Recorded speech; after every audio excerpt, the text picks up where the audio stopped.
How do I select the correct roofing product for my house?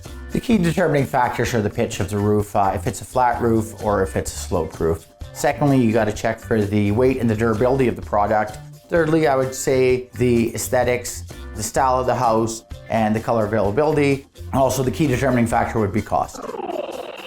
How do I decide if my roof needs to be fixed or completely replaced? The first part would be to get the roof inspected by an accredited roofing inspector.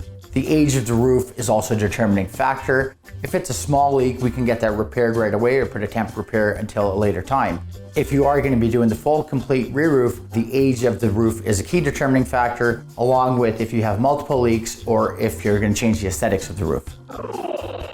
When replacing my roof, do I really need to hire a professional?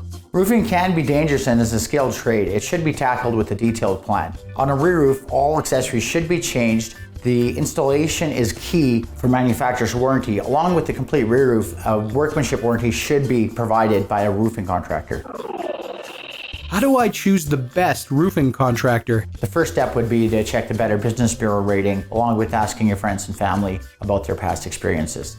Put together a detailed list of questions to ask the contractor. The cheapest quote isn't always the best. Always compare apples to apples.